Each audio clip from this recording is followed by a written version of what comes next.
For those of you who are baseball fans, now we have Chris Carter hitting a baseball with an initial speed of 130 feet per second at an angle of 25 degrees to the horizontal.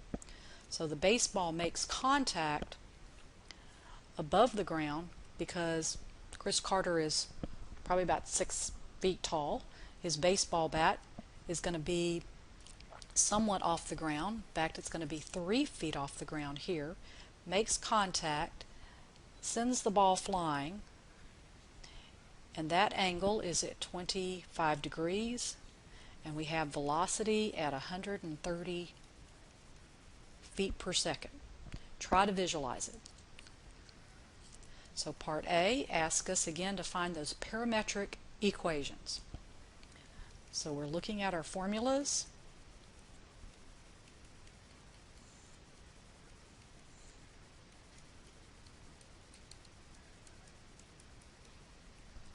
And we're going to fill in those numbers.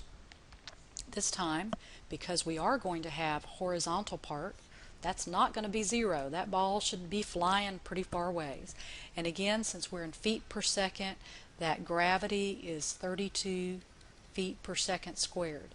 If you're in meters, it's 9.8 meters per second squared. And I would give that to you on the test. All right, so let's see, let's fill that in. X equals 130, because that's our initial feet, times a cosine of 25 degrees times t. So this is our horizontal component for our parametric equation. Now let's do the vertical one. So negative 1/2 times 32, that's negative 16 t squared, plus 130 times a sine of 25 degrees times t.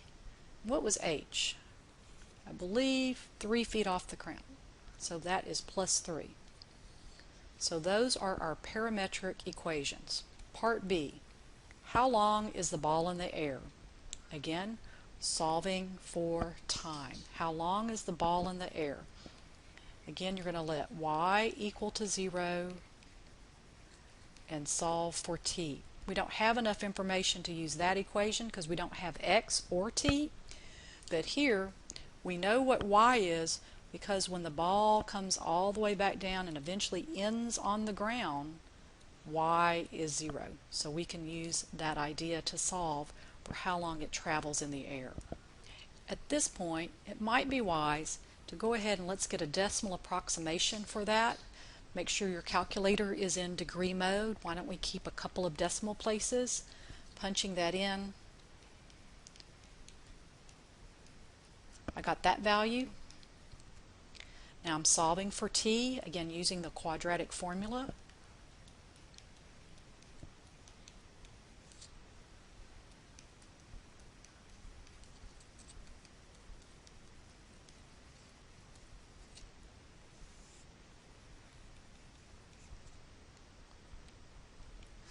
You can always pause the video to catch up and to punch those numbers into your calculator. It's always good practice.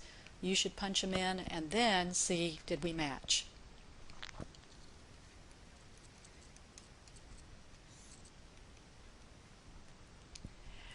Again, there are 2 answers because of that plus or minus, so you have to push them in one at a time.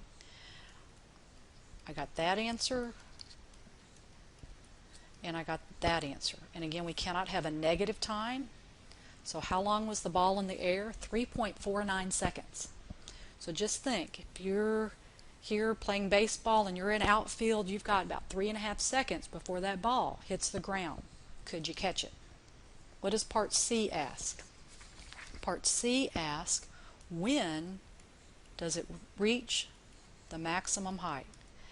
And again, that's that negative b over 2a formula from that equation, solving for t. So t is negative 54.94, that's our b value, over 2 times a.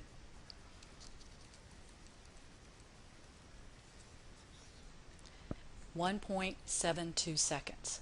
That's when it reached its maximum height. Then of course part D says, what was the maximum height? And again, I'm going to use this equation and I'm going to substitute in t 1.72 and solve for y.